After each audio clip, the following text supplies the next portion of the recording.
ایک طرف وہ اخبارات کو برا بھلا کہہ رہا تھا اور دوسری طرف یہ اعتراف بھی کر رہا تھا کہ اخباری اطلاعات کی بنیاد پر سب کو اس حقیقت کا علم ہو چکا تھا کہ وہی کوبرا بنا ہوا تھا۔ تم اسے ادب اور احترام کہہ رہے ہو؟ میرا خیال ہے کہ وہ جان بوجھ کر بن رہا تھا۔ میں نے اسے سمجھایا۔ کوبرا کہہ کر وہ تم سے ہر مدد کے طلبگار ہو سکتے ہیں، سوبرائے سے وہ کیا لیں؟ اپنے اصل روپ میں تم ان کے لیے یکسر اجنبی ہو۔ میں محسوس کر رہا ہوں کہ تم ہر بات میں فوراً منفی پہلو نکال لیتے ہو۔ تھکی ہوئی اور خفت امیز ہنسی کے ساتھ اس کی آواز آئی۔ ویسے آج کا دن میرے لیے بہت برا ثابت ہوا ہے۔ تم نے گیری سے نجات پانے کا ایک نادر موقع ضائع کر دیا۔ رہی صحیح کسر تم نے یہ الزام لگا کر پوری کر دی کہ راہ کے ایجنٹ میرے ایما پر یہاں آئے ہیں۔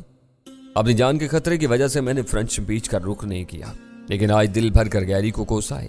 میری بددعائیں برابر ہوئیں تو اس کی گاڑی کو کوئی حادثہ پیش آئے گا اور وہ سیدھا جہنم حاصل ہو جائے گا۔ انسان اپنے بدترین دشمن کو کوسنے پر اتر آئے تو اس کی بے بسی کی انتہا ہوتی ہے۔ پچھلے دنوں میں بھی اس عذاب سے گزرتا رہا ہوں۔ اکثر تمہیں اور FBI والوں کو کوستا رہتا تھا۔ تم دونوں نے مل کر مجھے اس حال کو پہنچایا ہے۔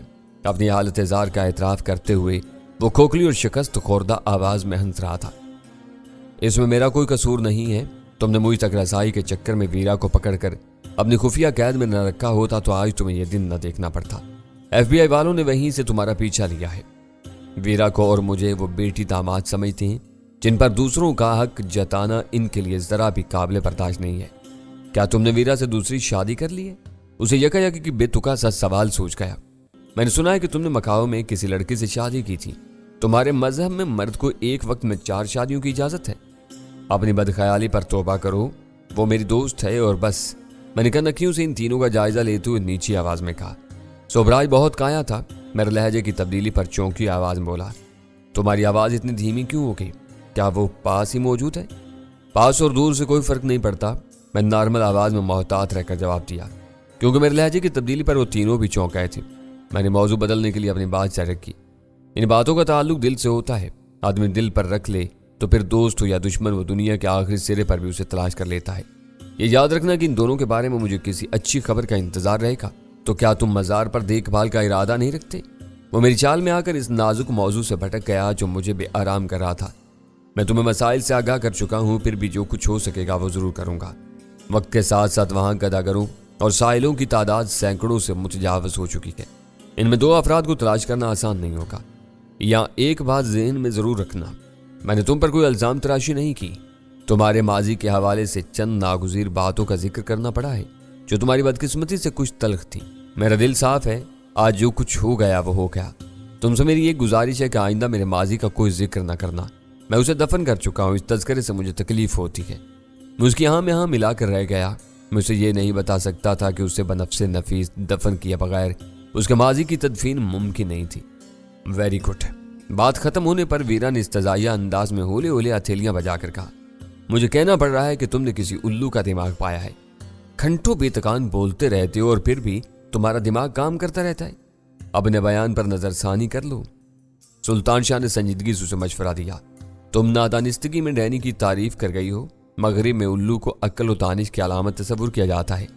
میں پاکستان میں ہوں اور اردو بول رہی ہوں۔ ویرا مسکراتے ہوئے بولی، میں مقامی الو کی بات کر رہی تھی۔ اس کا مغربی تصور سے کوئی واسطہ نہیں تھا۔